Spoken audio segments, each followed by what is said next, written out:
Guys, what is going on? And welcome back to VroomVroomDana. Today is going to be the recap video. Sorry I'm a little delayed on the whole 2020 Enduro Shootout recap. You guys seem to enjoy the videos. You guys seem to actually enjoy the hard Enduro stuff because it has been a while since I've done some of that riding. But you guys did seem to like that, so thank you so much for the support over there. I know it's something a little bit different than we're used to, so it's not getting like the views that a normal video would get, but honestly, man, lately I've just been all about riding the bike. I had a ton of fun in those videos, and I hope to bring that like positive energy, that positive vibe to future videos. Before we get into it, we also got some brand new HAVOC windbreakers. As you guys could see, this one is actually the stealth camo crystal windbreaker. This thing's pretty crazy. Puts off some, like, literally when the sun hits it, dude, it like sparkles all over. We got this in gold. I think we got it in like a pink color for the ladies or guys also. I ain't hating on you guys. And then we also have Arctic camo windbreakers in the old classic one. So if you guys want to support myself,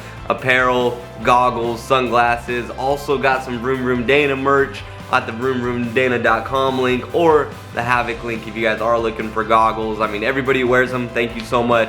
But just wanted to update you guys real quick about the new windbreakers. Alright, so I'm gonna base these three bikes on some categories, and then I'm also gonna show some like bike background footage in the back that kind of recap the weekend as well. That way you don't gotta sit here and look at my face for the entire video. But the first thing we are going to go over on the bikes that has literally nothing to do with the performance of a motorcycle is going to purely be based on the looks of the bike. People say this actually doesn't affect much. I mean, obviously it doesn't affect how the motorcycle performs. I am actually a believer in the look good, play good theory. So when it comes to looks of a motorcycle, I actually think that's a pretty big thing. And for me, when it came to looks on the bike, I'm gonna have to put SHERCO as the #1 bike.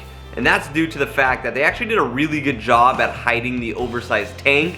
Now, I'm not sure of the actual fuel capacity of the bikes, although they seem to go the same distance when we did the test. No bikes seem to be low on fuel. No bikes seem to have way more fuel than the others. So I feel like it's a pretty close competition in the fuel capacity ratio. But when it came to look of the bikes, I think the overall look of the SHERCO with the graphics, the tank, the plastics, everything combined into a package, I think it really did look good. I mean, the KTM and the Husky did have a bigger tank, and that tank was a little bit more prominent on the bike, and I also kind of felt the tank a little bit more on those two bikes. So when it came to looks of the motorcycle, and this was the SHERCO factory edition, so it did have the upgrades that you do get with the factory edition. So put that in kind of the back of your head as well, because a normal SHERCO doesn't have some of those upgrades. But when it came to overall look of the bikes, I'm gonna have to put SHERCO at the #1. What I'm gonna go over is when we got into the really tight technical. So I'm gonna be talking a lot about the bottom end between the three bikes. This was actually a pretty close race. Like I said, they were all 300 bikes, so they all performed really, really well when we did get into the slow technical. But there was two bikes that actually stood out to me the most during the slow technical, and that was the Husky and the SHERCO. I'm not saying the KTM was a bad bike in the technical. It was absolutely fantastic. And again, you are not gonna really go wrong with any of these bikes. I mean, if you hop on any of these bikes, you're gonna have a blast out there on them. But if I did have to pick two, I'd have to go Husky and the SHERCO on the bottom end, gnarly power, or not really gnarly power, gnarly terrain. And that's, like I said, Husky and the SHERCO. Starting off with the SHERCO, I think it actually performed really, really well in a tight technical. It seemed to be a pretty nimble bike, again, relating back to my 2015 YZ250. None of these bikes were as light as that, but the advantage of having like maybe a little bit of a heavier bike is you do have the electric start, which if you get yourself in a situation, man, that electric start literally gets you out of everything. It's so nice to have. There's sometimes where you're popped up on the bike weird, or you're stranded on the side of the hill, or maybe you got hung up on some rocks and you can't put your foot down and kickstart a bike. The electric start was actually really, really nice. And maybe adding a little bit of additional weight through some of these aspects, because these bikes do have more technology than obviously the Yamaha that's been the same since pretty much like 05, 06 with a few little upgrades. I don't think it was that big of a deal. So like I said, SHERCO was fantastic. The Husky actually stood out to me a little bit more in that tight technical areas. I think the Husky just tractored, crawled literally up anything and everything. I'm not saying the other bikes can't do this as well, but I feel like the Husky made it a tad bit easier to go through that stuff. But again, I mean, if I had to give the Husky an A+, the other two bikes were like an A and an A-. So it's not like one's an A, one's a C, you know, they're all actually right there. But when it came to that stuff, I'm gonna have to actually give it to the Husky. But when we started to pick up pace a little bit, when we started to do some tighter, flowy single track, when the speed started to pick up, I actually had a little flip on the bikes for me, and I actually went SHERCO and KTM as my top two bikes, and the Husky actually fell below the category on the fast, flowy single track. Something that was a little weird for me actually. I actually expected the Husky to be a really good, fast flowing bike through this stuff, and like I said, it actually kind of fell down the list for me with the KTM and the SHERCO performing a little bit better. Cool thing about the SHERCO is it just really related me back to my YZ250. Again, a little bit heavier than the YZ250, and I did feel that weight, but to me it felt more like a Japanese bike than obviously the KTM and the Husky. And so personally, when it came to myself, when I was doing this tight single track, when I was doing something that was a little more flowy, I felt a little bit more nimble on the bike, and I feel like the SHERCO handled really well for me. And the KTM handled well. It did feel a little bit heavier, and then later finding out it was running a Moose tube up front that was actually really low on pressure. That made the handling feel a little bit heavier. It just didn't feel exactly right. But even kind of putting that out of the situation a little bit, although a great feeling bike, I do not think personally, in my opinion, it did not feel as good as the SHERCO. So I'm gonna have to put the SHERCO as number one as the flat, fast, flowy stuff. Fortunately, we never really got to open them up. Like if you're into the whole desert riding thing, if you're doing desert racing, which I love desert racing, it's actually one of my favorite racing things to do. We never got to open it up really that fast. We never got to hit whoops going that fast. So although it's been like known that the SHERCO has the better suspension, I can't give you guys an exact test. I really didn't notice a massive difference in suspension because a lot of it was a lot slower. So when it came to suspension, I'm just gonna have to tell you guys that a lot of people do say the SHERCO was better, but for the riding I did, I really did not notice like a huge difference. One didn't stand out a lot more than the other bike. When it came to feel on the bike, I was actually really surprised with the three bikes. It seemed that the three bikes actually sat lower than the current bike I'm riding. And putting them in order, it felt KTM, Husky, and SHERCO. And skipping over the KTM, going into the Husky, since that's in second place, I'm about 5'10", 5'11", and I could flat foot the Husky, which is amazing on a motorcycle. I mean, any bike that you're able to flat foot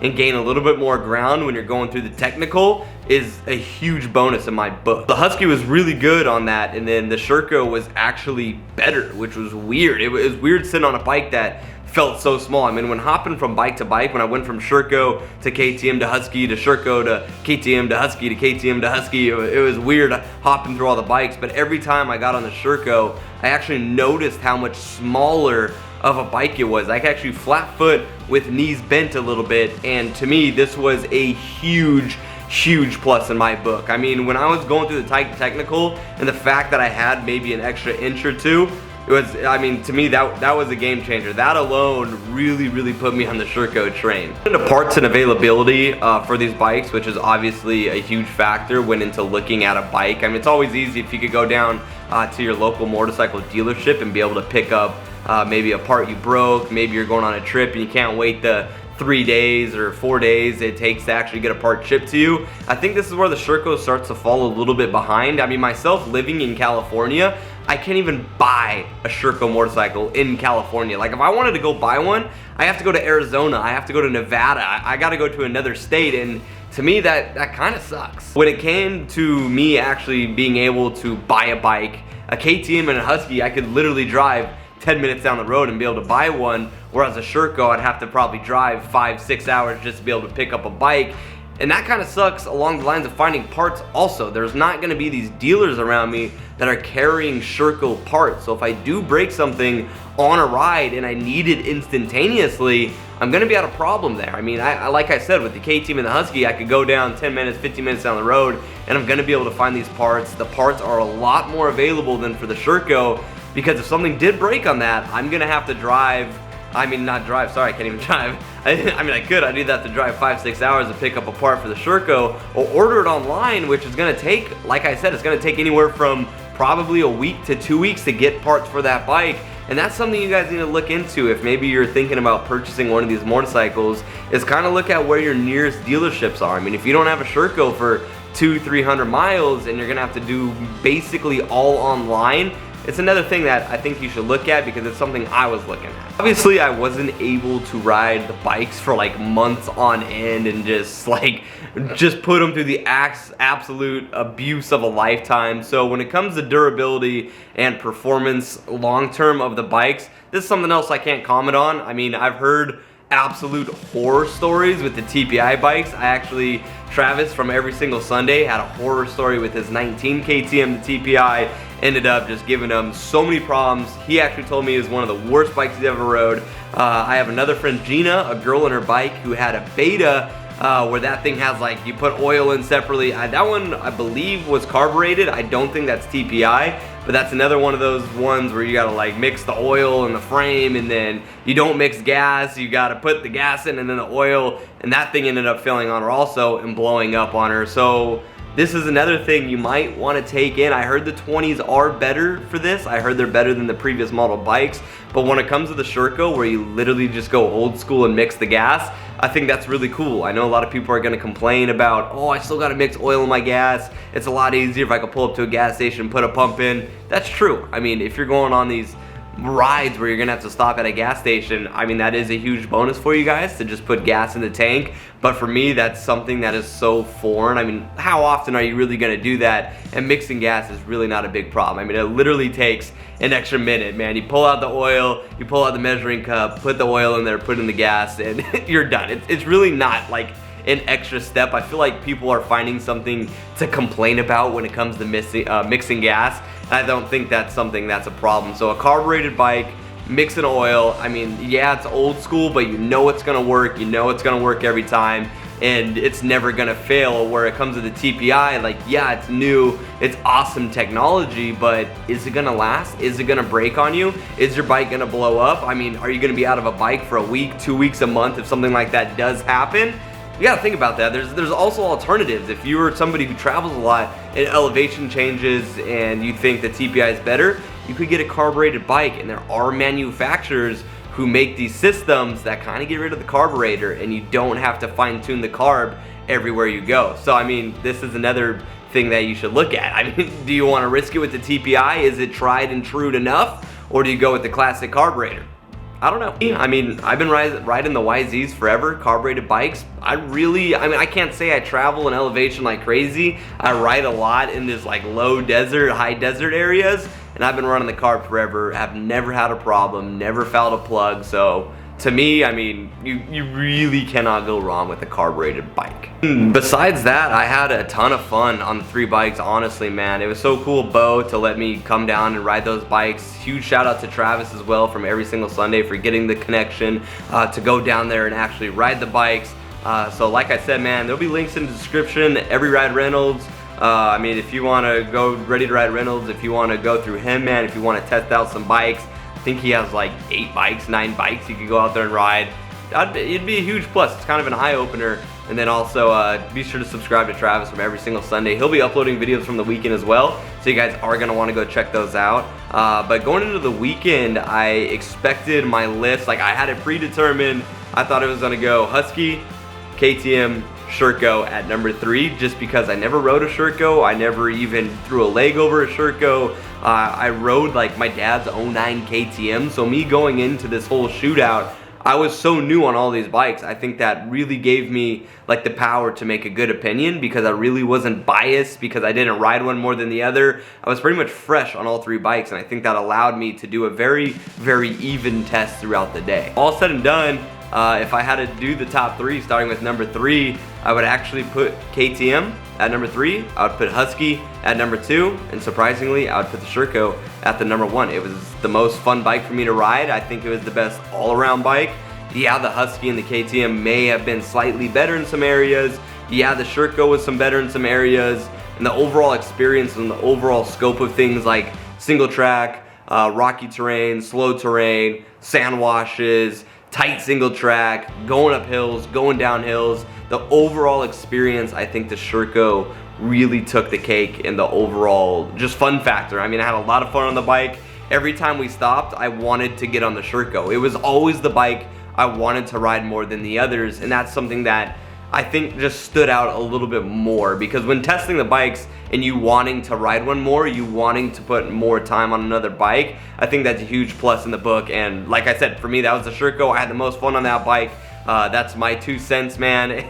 Like I said, I'd always recommend you guys to go test it. But if you're looking at the KTM and the Husky, don't throw the SHERCO out of the picture, man. I would actually, I would highly recommend it. I mean, yeah, like, that's kind of what I got to say about the new bikes. I'm kind of excited to get a new bike pretty soon. I think you guys might know which one I might want to get. I mean, honestly, you can't go wrong with either of them. It's an A+, A-.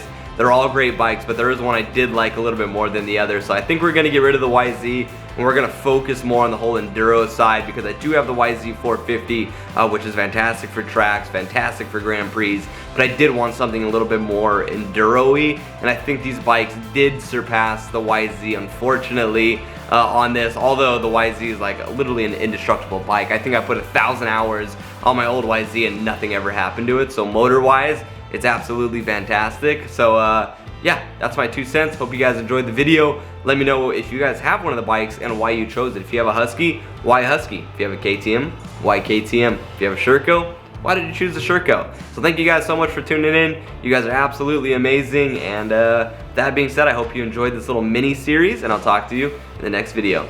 Deuces.